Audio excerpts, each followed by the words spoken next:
साईं बाबा के समझाने का तरीका भी बहुत ही विचित्र था। काका महाजनी जो साईं बाबा के एक भक्त थे और वो बाबा के दर्शन करने के लिए आते रहते थे। अब काका महाजनी के एक दोस्त थे जिन्होंने बाबा के बारे में सुना था, लेकिन उनको बाबा पर विश्वास नहीं था। असल में जो वो मित्र थे वो ईश्वर को मानते थे, लेकिन वो ये समझते थे कि ईश्वर का कोई आकार नहीं होता और अगर हम किसी आकार के रूप में ईश्वर की पूजा करते हैं तो वो सही नहीं है, ऐसा उनका मानना था। काका महाजनी उनको कई बार कहते थे कि आप मेरे साथ शिरडी चलिए और वहाँ जाकर आप देखिए, जब आपको कुछ समझ में आएगा। लेकिन उनके जो मित्र हैं वो मना कर देते थे। एक बार उनके मित्र राजी हो गए, लेकिन उन्होंने काका के सामने 2 शर्तें रखी। काका से कहा कि मेरी पहली शर्त ये है कि मैं बाबा को झुककर नतमस्तक होकर उनको प्रणाम नहीं करूँगा और ना कोई मुझे फोर्स करेगा उनको प्रणाम करने के लिए। काका महाजनी ने बोला ठीक है, और आपकी दूसरी शर्त क्या है? उस पर वो बोलते हैं कि मेरी दूसरी शर्त है कि मैं बाबा को कोई भी दक्षिणा नहीं दूंगा। इन दोनों ही शर्तों पर काका महाजनी ने कहा कि मैं बिल्कुल तैयार हूँ, आपको कोई फोर्स नहीं करेगा, आपकी इच्छा हो वैसा कीजिएगा, अब आप मेरे साथ शिरडी चलिए। अब दोनों शिरडी पहुंचे और शिरडी में जैसे ही द्वारका माई में घुसते हैं और बाबा के करीब जा रहे होते हैं, वहीं सामने बैठे हुए बाबा बोलते हैं, आइए जी, आपका स्वागत है, पधारिए। ऐसा करके बाबा उनको संबोधित करते हैं। जैसे ही वो ये बात सुनते हैं और ये आवाज़ सुनते हैं, वो एकदम रुक जाते हैं और रुक के वो काका महाजनी की ओर देखते हैं और फिर बाबा की ओर देखते हैं। असल में बाबा ने इन 2 लाइनों से ही उनको हैरान कर दिया। बात ये थी कि उनको जो आवाज़ सुनाई दी और जिस तरीके से बाबा ने कहा, वैसे उनके पिताजी उनसे कहा करते थे। और फिर वो मित्र काका महाजनी से बोलते हैं कि ये तो मेरे पिताजी की आवाज़ है और मेरे पिताजी ही इस तरीके से मुझे बुलाते हैं और किसी से बात करते हैं। यहाँ पर ज़रूर मेरे पिताजी विराजमान हैं, वो बैठे हैं, वो आसपास हैं जिन्होंने ये आवाज़ लगाई। बट सब लोग देख रहे थे क्योंकि बाबा ने ये शब्द कहे थे। उनको अपने ऊपर यकीन नहीं होता और वो बहुत हैरानी के साथ बाबा के सामने बैठ जाते हैं। धीरे धीरे उनको समझ में आने लगता है कि असल में उनके पिताजी की आवाज़ के माध्यम से बाबा ने उनको क्या समझाने की कोशिश की। वो यही समझाने की कोशिश कर रहे थे कि जिस व्यक्ति को तुम सामने बैठे देख रहे हो वो कोई एक आम इंसान नहीं है, वो तुम्हारे बारे में और तुम्हारे पूरे परिवार के बारे में सब कुछ जानता है और तुमसे ज़्यादा जानता है।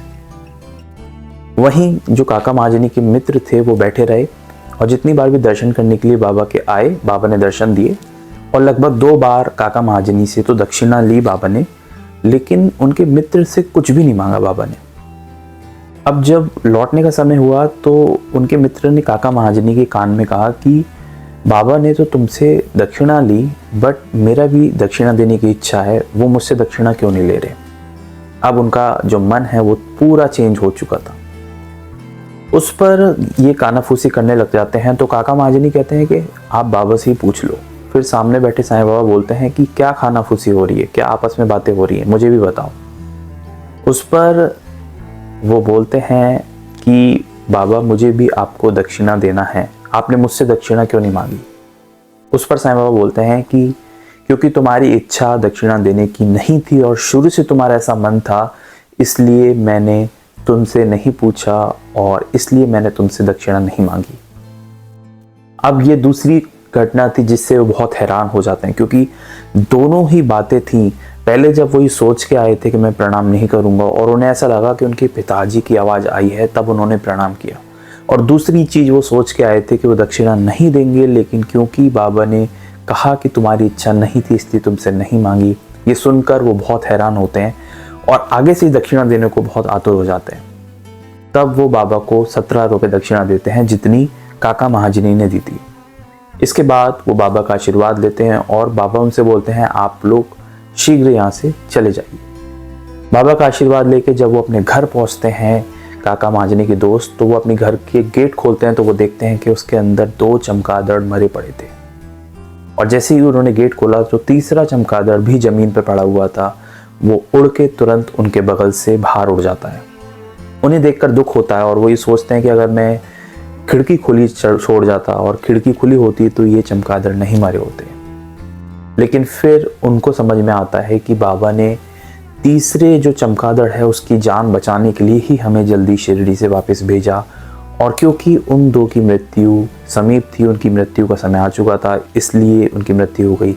वहीं जो तीसरा था उसकी जान बचना हमारे हाथों लिखी थी, इसलिए बाबा ने हमें शिरडी जल्दी भेज दिया। तब उन्हें इन तीनों घटनाओं को देखकर समझ में आता है कि नहीं, जो शिरडी में बैठे हैं वो कोई आम इंसान नहीं है। उम्मीद है आपको ये कहानी सुनकर बहुत अच्छा लगा होगा। इसी तरह साईं बाबा से जुड़ी हुई ढेर सारी असली कहानियाँ मेरे इस चैनल पर अपलोडेड है, जहाँ पर आप बाबा से जुड़ी हुई कहानियाँ सुन सकते हैं। मिलेंगे एक नेक्स्ट वीडियो में, तब तक के लिए ओम साई राम।